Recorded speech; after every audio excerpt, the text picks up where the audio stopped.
This week at NASA. I won't hit you.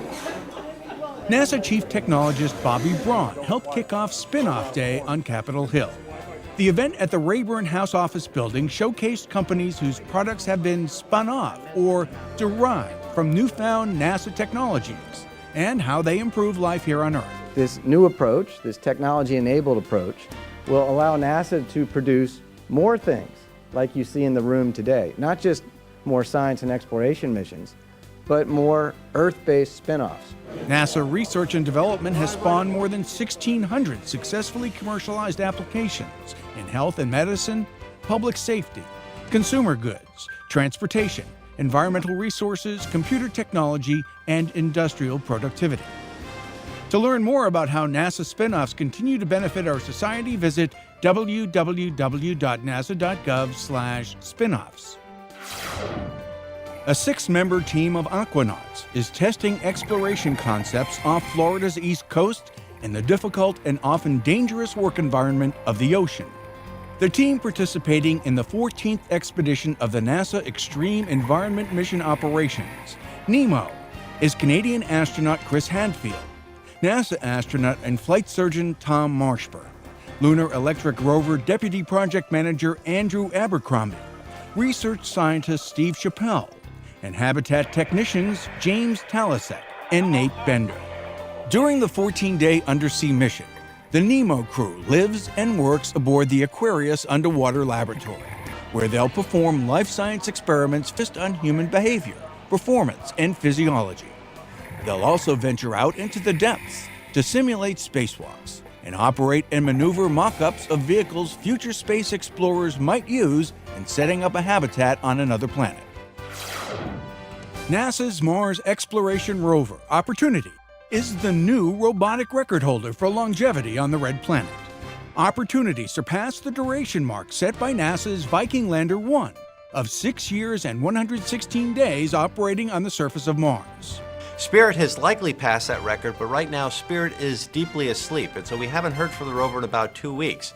But once she wakes up, she'll reclaim the title as the longest-lived asset on the surface of Mars. Opportunity's twin rover, Spirit, began working on Mars 3 weeks before Opportunity. Both Spirit and Opportunity were designed for 90-day missions. Viking Lander 1 was the first successful mission to the surface of Mars, touching down on July 20th, 1976. It operated until November 13, 1982. Recent studies sponsored by NASA suggest that omega-3 fatty acids found in fish oil may play a role in mitigating bone breakdown.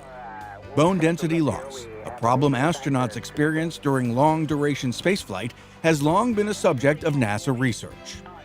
The fish oil connection could have broader implications not only for space travelers, but also for those susceptible to osteoporosis here on Earth. The study's results are published in the current issue of the Journal of Bone and Mineral Research. Thank you.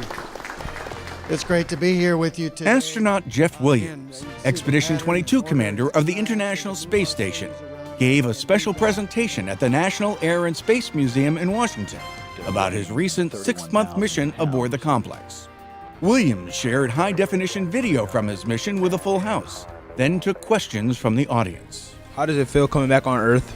Well, when you return to Earth, the brain's not used to paying attention to that because it hasn't been there, so it takes a little while to regain your sense of balance. Williams also explained the ISS's role in beyond Earth exploration.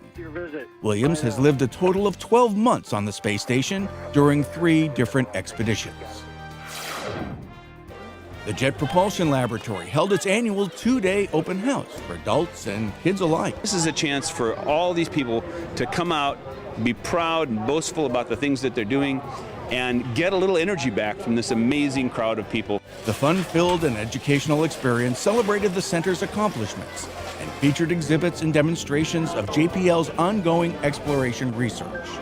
Jet Propulsion Laboratory scientists and engineers answered questions about propelling spacecraft to other planets, using space technologies to explore Earth, and searching for planets beyond our solar system.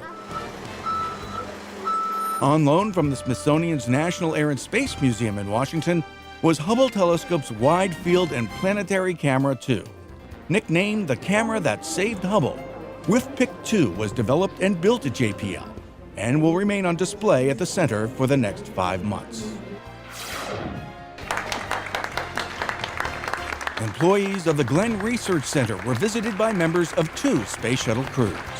Terry Virts, who served as pilot on STS-130, and STS-131 mission specialist Dottie Metcalf-Lindenberger, shared details of their spaceflight experiences. Because things float around, and it's a real pain. Weightlessness is a real pain. If you're ever designing hardware, you need to think about that. On STS-131, Metcalf-Lindenberger and the other members of Space Shuttle Discovery's crew delivered to the International Space Station a multi-purpose logistics module filled with science racks for use in the ISS's laboratories. Space Shuttle Endeavour, with Virts on its stick, carried up the space station's last major modules, Tranquility and its 7-window cupola, on STS-130. Tranquility is now the life support hub of the space station, while the cupola provides a spectacular panoramic view of our planet. More than 200 cyclists took part in the Ames Research Center's 2nd annual Tour de Ames bicycle race and fun ride. First lap, go to the right side when you're coming this way. The event kicked off with a 5-minute safety briefing and safety inspection, followed by a 5.5-mile trek that took riders over the perimeter roads of the Ames Moffett Airfield.